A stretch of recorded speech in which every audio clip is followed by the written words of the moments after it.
A paz, irmãos. Continuamos o estudo das festas de Israel. Vamos falar agora da festa das primícias. A festa das primícias acontecia após a Páscoa, no início dos 7 dias de pães asmos. As primícias falam de frutos, do início de uma colheita. Colheita esta que já começou em nossas vidas, pois como é dito em Romanos capítulo 8 verso 23, nós temos as primícias do Espírito Santo, ou seja, já podemos sentir a presença de Deus dentro de nós, fato que vai ser completado quando recebermos a promessa completa deste Espírito que é a glorificação dos nossos corpos. Romanos capítulo 8, verso 23, nós mesmos, que temos as primícias do Espírito, também gememos em nós mesmos, esperando a adoção, a saber, a redenção do nosso corpo. Em Tiago capítulo 1, verso 18 vemos que somos as primícias das criaturas de Deus. Tiago capítulo 1, verso 18, segundo a sua vontade, ele nos gerou pela palavra da verdade, para que fôssemos como primícias das suas criaturas. Então fica claro que nós crentes, o povo de Deus, somos as primícias de Deus, ou seja, somos os primeiros a receber esta promessa do Espírito Santo, e vamos também ser os primeiros a receber a promessa da bênção da imortalidade. Então no 14º dia do primeiro mês acontecia a festa da Páscoa, no 15º mês se comemorava o primeiro dia de pães asmos. A festa das primícias acontecia após o início da festa de pães asmos, durante aqueles 7 dias. Existia uma discussão com relação à data da festa de primícias, se esta deveria ser comemorada no dia seguinte após o primeiro dia da festa de pães asmos, ou após o primeiro sábado semanal depois do início da festa de pães asmos.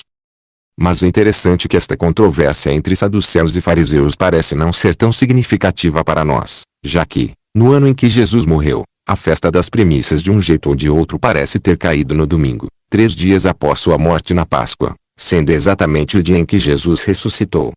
Nos tempos do Antigo Testamento, na época das 3 festas de Israel, o povo de Deus, e estrangeiros também, vinham de todas as cidades para o local escolhido por Deus, que passou a ser Jerusalém. Eles traziam as primícias de suas colheitas para entregar em oferta ao Senhor, assim como o sacerdote oferecia o primeiro molho do cevado em oferta alçada, para que o Senhor abençoasse a colheita que chegaria.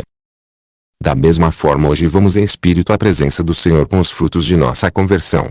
Estes frutos são entregues a Deus durante nossa vida diária aqui na terra, não somente quando vamos às nossas reuniões como igreja. O nosso agir com as pessoas e irmãos ao nosso redor, no nosso falar, pensamentos, dedicação a Deus em oração, aprendendo com Ele, a termos mais e mais o seu caráter. Tudo da nossa vida deve ser dedicado ao Senhor. Hoje em dia existe uma ênfase muito grande em falar de primícias no sentido de dar ao Senhor dinheiro, ofertas, bens, para a sua obra. Sem dúvida isto é importante. É importante ajudar aos irmãos que passam por necessidades. Nas páginas do Novo Testamento vemos como a igreja do primeiro século tinha o foco neste aspecto: semear, ajudar ao que precisa, principalmente aos irmãos na fé.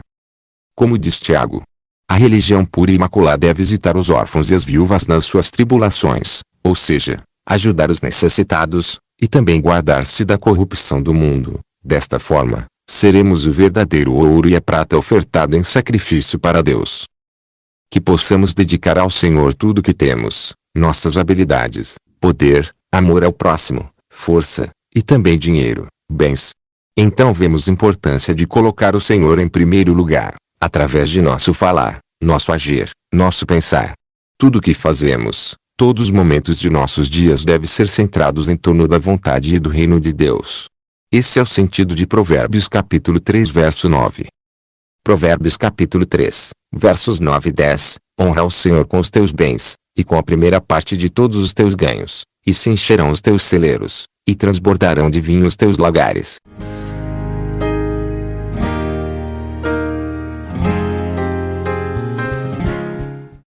Honrar ao Senhor com os nossos bens, é também saber utilizar nosso dinheiro sabiamente, evitar coisas supérfluas, afinal vivemos no mundo mas devemos ter nosso coração sempre ligados ao Senhor. Então vemos a importância de colocar o Senhor em primeiro lugar. Se colocarmos Ele em primeiro lugar, nós seremos também os primeiros a experimentar a bênção que Ele tem reservado para aqueles que o amam. Seremos seu primogênito, e com isso herdaremos a promessa da bênção dobrada. Quando Moisés foi chamado para libertar o povo de Israel do Egito, Deus falou que Israel era o seu primogênito. Êxodo capítulo 4, versos 22 e 23. Então dirás a Faraó: assim diz o Senhor, Israel é meu filho, meu primogênito. E eu te tenho dito, deixa ir o meu filho, para que me sirva.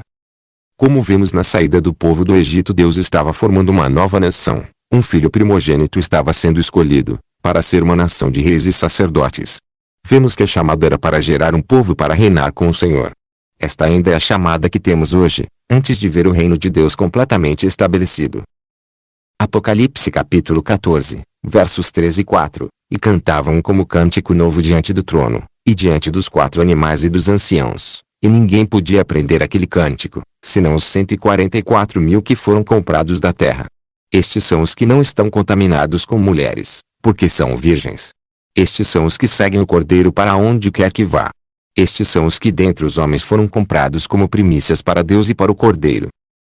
Como vemos, este cântico nada mais é do que o cântico que Maria cantou quando recebeu a notícia do anjo que Jesus, o primogênito da criação, iria ser gerado nela. De forma similar, ela orou e glorificou a Deus, quando recebeu a promessa, seu primeiro filho, Samuel. Ana era estéril, de modo similar Moisés, Miriam, e o povo de Israel cantaram aquele cântico, quando passaram pelo Mar Vermelho. Ali estava nascendo o primogênito do Senhor, como vimos, chamado de Israel. Glória a Deus! Hoje também podemos cantar esse cântico, se Jesus nasceu e reina em nós, e ainda em um tom maior cantaremos, quando formos chamados para reinar com Jesus. Apocalipse capítulo 20, versos 4 a 6. E vi tronos, e assentaram-se sobre eles, e foi-lhes dado o poder de julgar, e vi as almas daqueles que foram degolados pelo testemunho de Jesus, e pela palavra de Deus, e que não adoraram a besta, nem a sua imagem, e não receberam o sinal em suas testas nem em suas mãos, e viveram, e reinaram com Cristo durante 1000 anos. Mas os outros mortos não reviveram, até que os 1000 anos se acabaram. Esta é a primeira ressurreição. Bem-aventurado e santo aquele que tem parte na primeira ressurreição. Sobre estes não tem poder a segunda morte, mas serão sacerdotes de Deus e de Cristo, e reinarão com ele 1000 anos. Existe uma relação entre dízimo e primícias, embora os dois sejam diferentes. Ambos tinham sua origem primariamente nas colheitas, e também animais. No caso do dízimo, ele poderia ser resgatado, ou seja, trocado e entregue em dinheiro. Levítico capítulo 27, versos 31 e 32. Porém, se alguém das suas dízimas resgatar alguma coisa, acrescentará o seu quinto sobre ela. No tocante a todas as dízimas de vacas e ovelhas, de tudo o que passar debaixo da vara, o dízimo será santo ao Senhor. Então a troca por dinheiro poderia ser feita, porém seria adicionado um quinto, ou melhor 20% além do seu valor. Isso torna dízimo pago em moeda, na realidade, 20%. O número 144 utilizado em Apocalipse como sendo as premissas de Cristo, tem origem na adição de 20% ao número 120. 120 mais um quinto de 120. A 12ª letra no alfabeto hebraico se chama Lamed. Esta letra tem o formato de um cajado, é a vara do nosso pastor, e mestre Jesus, significa autoridade. Daí se tem a ligação com as 12 tribos, ou os 12 discípulos, e também com os 120 discípulos que receberam o Espírito Santo no Pentecoste. Então este é o verdadeiro dízimo, como disse o Senhor em Levítico, aqueles que passam debaixo da vara ou cajado do nosso pastor, suas primícias, quando o dízimo da colheita é redimido pelo ouro e a prata que são os santos fiéis no reino atual, e vindouro de Cristo. Novamente, os 144.000 não são somente judeus, ou israelitas, mas são todos os fiéis, estas primícias de Deus, os verdadeiros israelitas, incluindo fiéis da nova aliança, que como Jacó receberam um novo nome.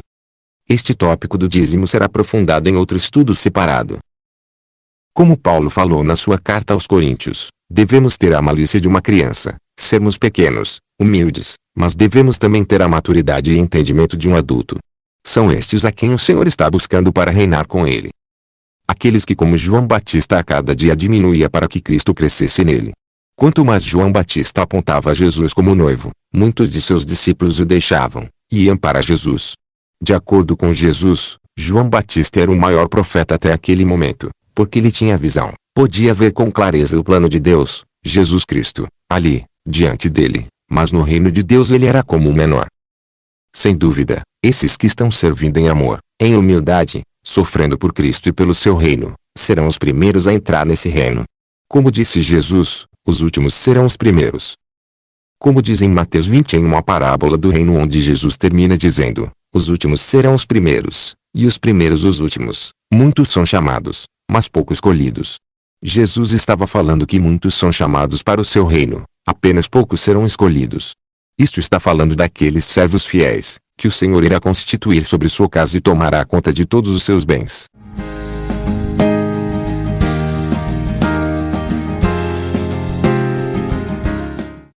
Várias parábolas e ensinamentos de Jesus falam deste reino que tomará conta de toda a terra, porque a terra se encherá do conhecimento da glória do Senhor, como as águas cobrem o mar. Deus está nos chamando, para sermos pescadores e buscarmos aqueles que estão perdidos, já agora, e também no estabelecimento do reino que está por vir. Mateus capítulo 24, versos 45 a 47. Quem é, pois, o servo fiel e prudente, que o seu Senhor constituiu sobre a sua casa, para dar o sustento a seu tempo? Bem-aventurado aquele servo que o seu Senhor, quando vier, achar servindo assim. Em verdade vos digo que o porá sobre todos os seus bens. Este servo fiel e prudente passará a tomar conta dos bens de seu senhor como se fosse a herança de um primogênito. Note que a porção dobrada entregue ao primogênito era para que ele governasse sobre a casa após a morte do seu pai. Então vemos que devemos evoluir em nossa vida cristã, do status de servo para o status de filho. Como disse Jesus em João capítulo 15 verso 15. Já vos não chamareis servos, porque o servo não sabe o que faz o seu senhor, mas tenho-vos chamado amigos, porque tudo quanto ouvi de meu pai vos tenho feito conhecer. Então é a figura do servo da orelha furada, que serve seu senhor mas no 7º ano de acordo com a lei ele decide continuar servindo ao seu senhor, então ele passa a ser como um amigo ou mesmo filho, que agora conhece tudo sobre os negócios do pai, sabe o que o pai está planejando fazer, e trabalha em harmonia com esse plano. É importante sabermos os planos de Deus para nós no seu reino. Deus não está pensando em apenas nos arrebatar deste mundo para nos livrar do caos que está por vir, isto faz parte, mas devemos conhecer os planos de restauração do Senhor, conhecer mais sobre o reino vindouro de Jesus.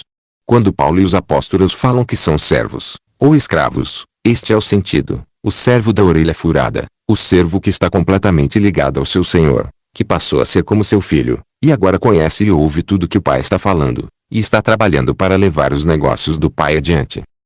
Deus quer nos usar para que estejamos preparados para julgar o mundo. Foi assim que Paulo falou em 1 Coríntios capítulo 6 versos 2 e 3. Não sabeis vós que os santos hão de julgar o mundo? Ora, se o mundo deve ser julgado por vós, sois porventura indignos de julgar as coisas mínimas. Não sabeis vós, que havemos de julgar os anjos? Quanto mais, as coisas pertencentes a esta vida. Vemos na palavra de Deus que quando um primogênito era escolhido para suceder seu pai, ele carregava consigo a responsabilidade de cuidar da casa e dos negócios do pai. A bênção dobrada era dada a ele, uma porção 2 vezes maior que os outros irmãos. O entendimento do papel do primogênito, como filho e servo fiel da casa de Deus é bastante importante para se compreender o propósito do reino de Deus. Lembrando que todo reino possui um rei, sacerdotes, cidadãos, leis e nações ao seu redor, para serem conquistadas e colocadas aos pés do rei. No reino de Deus não é diferente. Este primogênito que temos falado, nada mais é do que Jesus sendo formado em nós.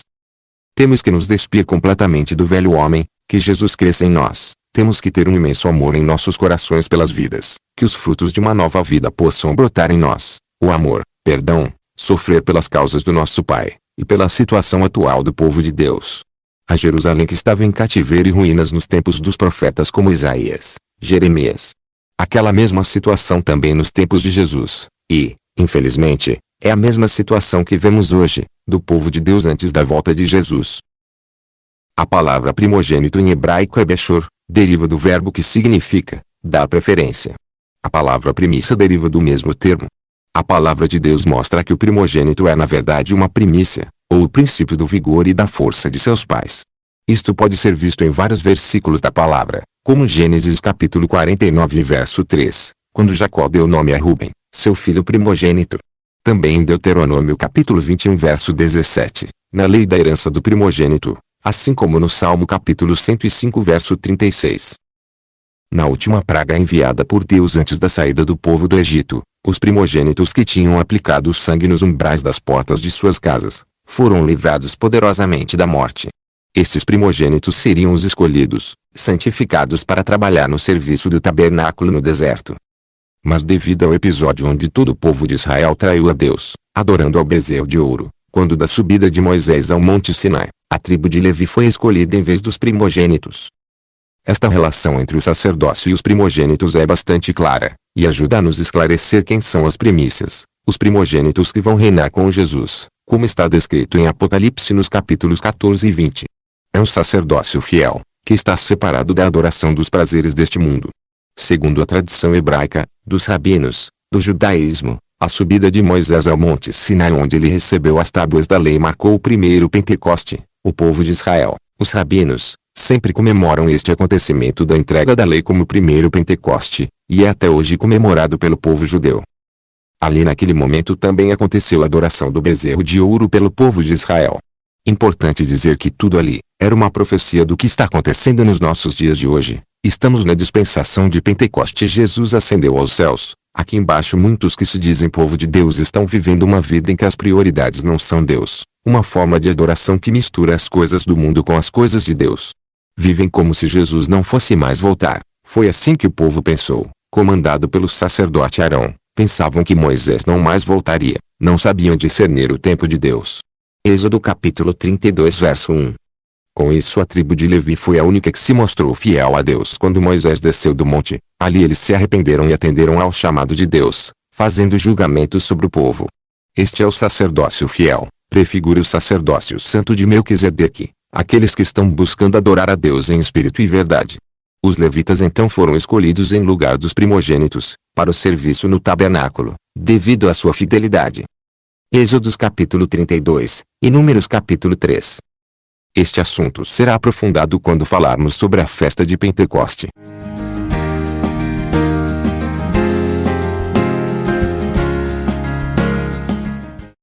Na saída do povo de Israel do Egito, descrito no livro de Êxodo capítulo 13, versos 11 a 13, vemos que todo o primogênito dos filhos de Israel, assim como os jumentinhos, tinham que ser resgatados por um cordeiro. Assim somos nós, resgatados pelo sangue de Jesus. De uma certa forma a palavra de Deus faz uma comparação do jumentinho com o ser humano. Ambos tinham de ser resgatados pelo cordeiro. Ambos são animais impuros. Assim era o povo de Israel na saída do Egito. Também notamos que nestes versículos de Êxodo capítulo 13, é revelado também o momento da apresentação destes primogênitos, que seria quando eles entrassem na terra prometida, terra esta que tipifica o reino de Deus.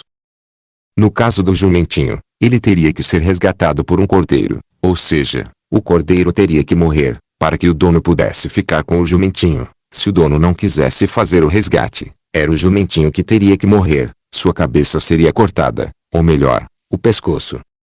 O homem sem o sacrifício de Cristo é como um animal impuro. Não temos nada que nos recomende, não temos os pés fendidos, nem ruminamos. Precisamos ser resgatados, com urgência.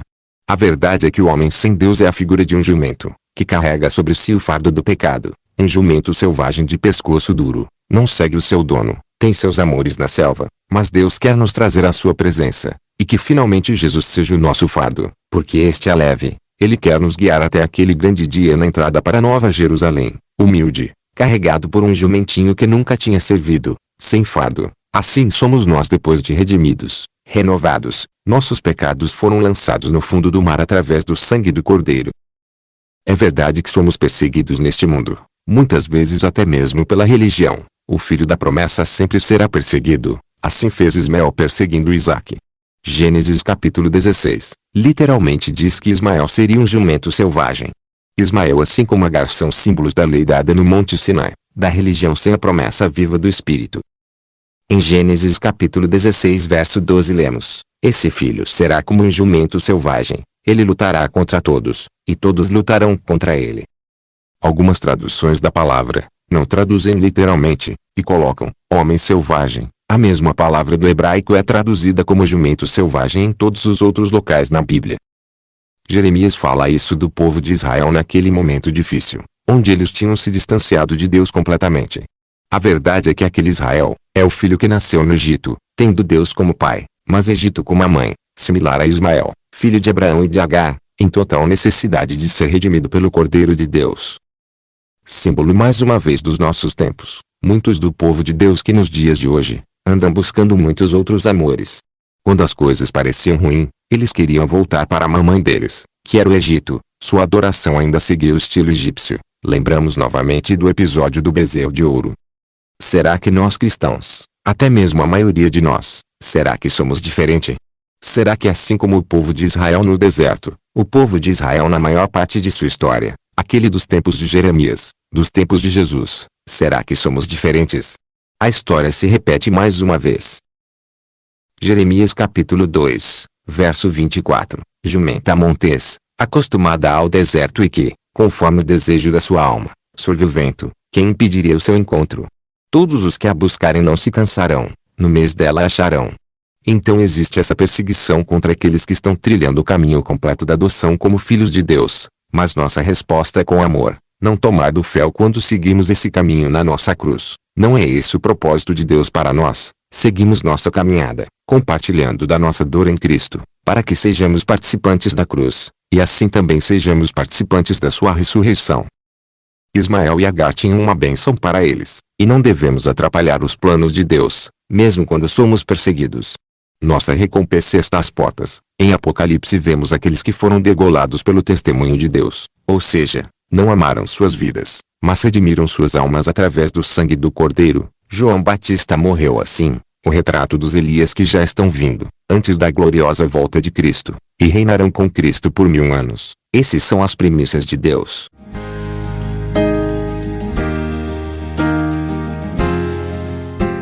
A verdade é que somos como uma mulher grávida, como Maria, onde o Espírito Santo concebeu em nós Cristo. Cristo em nós a esperança da glória. Como Paulo também falou aos Gálatas, sinto as dores de parto, até que Cristo seja formado em vós. Podemos dizer que já somos filhos de Deus, é verdade, mas a realidade é que, até chegarmos à festa de tabernáculos não atingimos ainda o status de adoção. Então a Páscoa era celebrada no dia 14 do primeiro mês. Esta é a fase onde o bebê é concebido. No meio do mês, a fertilidade da mulher. Este bebê vai crescendo no útero, e quando chega em Pentecostes 50 dias depois já está formado, mas está pequeno ainda. Na chegada ao 7º mês ele já alcançou um estágio onde está quase pronto. Pulmões formados, sangue, já pode viver sem a mãe. Ponto mais cedo onde ele poderá nascer. O termo nascido de novo encontrado em João capítulo 3, na verdade é melhor traduzida por nascido de cima. A palavra, de novo, não está presente no original, então estamos ainda na barriga, como está em Gálatas. Alegra-te, estéril, que não dás à luz, esforça-te e clama, tu que não estás de parto, porque os filhos da solitária são mais do que os da que tem marido. Então a mulher estéril finalmente vai ter o seu filho, a terra seca vai dar seus frutos, a colheita e os anos que o gafanhoto comeu serão restaurados, porque assim é a vontade de Deus. O fruto maior que esperamos é o fruto do ventre, Cristo completo em nós, a nossa ressurreição. Esperamos a manifestação completa dos filhos de Deus, o primogênito, as primícias da criação, aqueles que vão romper o útero, e receberão uma nova vida no reino de Deus. Mas já hoje temos que experimentar este início, devemos romper com a nossa natureza carnal, fazer a terra antes amaldiçoada, seca, e com espinhos, gerar muitos frutos, vencer o cativeiro da religião que antes nos deixava despidos, para uma vida gloriosa, revestidos da presença de Deus, sendo manifestado em nossos rostos. Levíticos capítulo 23, versos 10 e 11, fala aos filhos de Israel, e diz-lhes, quando houverdes entrado na terra, que vos hei de dar, e fizerdes a sua colheita, então trareis um molho das primícias da vossa cega ao sacerdote, e ele moverá o molho perante o Senhor, para que sejais aceitos. No dia seguinte ao sábado o sacerdote o moverá. Então na festa das primícias o sacerdote oferecia o primeiro molho de cevada em oferta alçada, marcando o início da colheita. Ele movia este molho de cevada para baixo, para cima, para os lados. Isto é símbolo da ressurreição. Da mesma forma Jesus desceu de sua glória, experimentado a morte, descendo às partes mais baixas da terra, mas depois gloriosamente subiu alto, ascendendo aos céus em oferta perfeita por nós, levando cativo o cativeiro, e nos dando dons. Então Jesus cumpriu a festa das primícias através de sua morte e ressurreição, mas também sua morte e ressurreição é a sombra ou tipo da nosso sofrimento, e ressurreição que irá acontecer quando se cumprir em nós essa promessa. A palavra de Deus fala de duas ressurreições.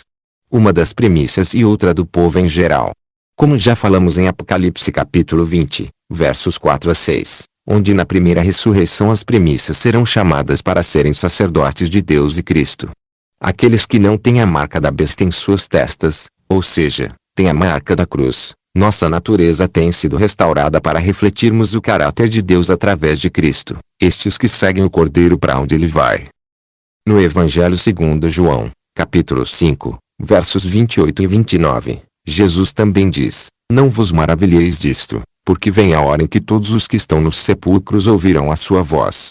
E os que fizeram o bem sairão para a ressurreição da vida, e os que fizeram o mal para a ressurreição da condenação. Então a finalidade da primeira ressurreição, a das primícias, é para santificar o restante da colheita. É essa a finalidade do sacerdote. Intermediar e oferecer sacrifícios para o povo, e com isso santificar. De acordo com a lei dada a Moisés, apenas após as primícias da cevada fossem oferecidas a Deus em oferta alçada, daí então eles poderiam começar a colheita em suas plantações. A morte de Cristo e sua ressurreição, ascendendo ao Pai, indo ao Santo dos Santos, nos faz aceitos perante o Pai. A festa das primícias, como isso tem relação com a festa da expiação, no sentido que Cristo foi ao Santo dos Santos, e sentou à destra do Pai, intercedendo por nós. Isto mostra o início das colheitas, e ressurreição no tempo que está por vir. Jesus falou muito sobre isso em suas parábolas. Aqui em Romanos Paulo fala sobre a santificação de toda a massa através das primícias. Romanos capítulo 11, verso 16, e, se as primícias são santas, também a massa é, se a raiz é santa, também os ramos o são. Então fica bem claro a finalidade, e o nosso papel de sacerdotes. Somos sacerdotes, primogênitos, primícias da criação de Deus. Veja a terminologia usada pelo Senhor no livro de Números capítulo 8, na dedicação dos levitas para o serviço ao Senhor. Lembramos o contexto em que os levitas foram chamados por Deus em Números capítulo 3, em lugar dos primogênitos. Agora no capítulo 8 de Números temos o processo de dedicação dos levitas ao serviço do Senhor. Note a terminologia e a similaridade do processo de dedicação deles, com a cerimônia da oferta alçada usada na festa das primícias. Basicamente vemos que Deus trata os levitas, como sendo um produto da terra, agrícola. Números capítulo 8, alguns trechos dos versos 5 a 22. Versos 5 e 6, e falou o Senhor a Moisés, dizendo: Toma os levitas do meio dos filhos de Israel e purifica-os. Verso 11. E Arão oferecerá aos levitas por oferta movida, perante o Senhor, pelos filhos de Israel, e serão para servirem no ministério do Senhor. Verso 13. E porás os levitas perante Arão, e perante os seus filhos, e os oferecerá por oferta movida ao Senhor. Verso 15. E depois os levitas entrarão para fazerem o serviço da tenda da congregação, e tu os purificarás, e por oferta movida os oferecerás. Verso 21. E os levitas se purificaram, e lavaram as suas vestes, e Arão os ofereceu por oferta movida perante o Senhor, e Arão fez expiação por eles, para purificá-los. Vemos em pelo menos 4 versículos do capítulo 8 de Números, a ordem para oferecer os levitas em oferta alçada ao Senhor, similar às primícias, porque somos este sacerdócio santo, escolhido por Deus, para uma obra maravilhosa de trazer muitos outros filhos à presença de Deus. Então, como fala em Hebreus capítulo 1 verso 2, Cristo é o herdeiro de todas as coisas. E nós como primogênitos, ou primícias, sacerdócio santo, herdaremos toda essa promessa. A promessa dada a Adão e Eva, de domínio sobre a terra, e de crescer e frutificar. Frutos já estamos gerando, mas o fruto do ventre, o nosso galardão maior está por vir. Então assim como a Adão e Eva foram dado o domínio da terra e dos animais, e a promessa de frutificar e gerar filhos perfeitos, também ganharemos nossa promessa, ganharemos nossa herança. Salmos capítulo 2, versos 7 e 8, proclamarei o decreto. O Senhor me disse, Tu és meu filho, eu hoje te gerei. Pede-me, e eu te darei os gentios por herança, e os fins da terra por tua possessão.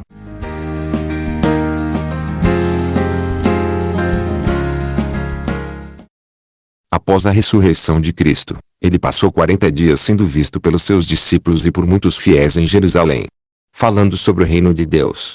Atos capítulo 1, verso 3. Estes 40 dias são proféticos. Assim como Jesus recebeu seu corpo glorificado, também nós receberemos, de forma similar. Podemos dizer que os discípulos, assim como o povo de Israel no deserto, puderam espiar a terra prometida, que é Jesus glorificado. Uma terra, ou um corpo, não feito mais de barro e pó, mas incorruptível.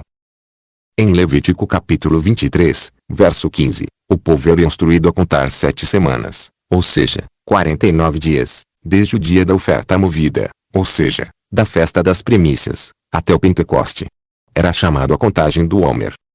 Esta contagem liga a festa de primícias com a festa de Pentecoste, pois após as 7 semanas, no dia 50, iniciaria a festa de Pentecoste, que individualmente para nós crentes, fala do recebimento do Espírito Santo, mais um passo na nossa libertação, antes escravos do pecado, mas ainda não por completo. Com o preço pago na cruz por Jesus, poderíamos já ter recebido a nossa promessa completa, e com isso ter entrado na glória, assim como Jesus, mas pelo plano de Deus, recebemos o penhor pelo batismo do Espírito Santo no nosso Pentecoste. O Pentecoste então tem essa ligação com as primícias. Para nós crentes o Pentecoste é onde recebemos este selo, que é algo temporário, mas que vai ser completado na festa das trombetas, que vai ser quando receberemos por completo o nosso corpo glorificado, e seremos um com Cristo. Existe também uma ligação da festa de primícias com as festas de outono, trombetas e expiação, através do ano do jubileu, porque o ano do jubileu acontecia após uma contagem de 7 semanas de 7 anos, ou seja, 7 vezes 7, 49 anos, e a cada ano 50 o povo de Israel deveria comemorar o ano do jubileu, dívidas perdoadas, escravos libertados, todos que tinham vendido suas propriedades por dívida voltavam de volta para elas. Era tocada uma trombeta especial naquele ano do jubileu, exatamente no dia da festa de expiação. Para nós a festa das trombetas marca a vinda de Cristo, onde as primícias da criação de Deus serão chamadas para reinar com Jesus, e aí se iniciará a festa de tabernáculos. Este período da contagem do Homer, entre a festa das primícias e Pentecoste, período de 49 dias, era, e ainda é muito para o povo de Israel, e hoje para os judeus, era a preparação para o recebimento e comemoração da lei de Moisés que foi dada no Pentecoste, e até hoje é a cada ano comemorada, para nós em Cristo também. Após nossa conversão, somos preparados e instruídos por Jesus até que possamos receber o Espírito Santo, a lei de Deus escrita em nossos corações, assim como este foi derramado no Pentecoste. Este é mais um passo muito grande, em direção à nossa libertação do pecado. Falaremos mais sobre o Pentecoste no próximo módulo.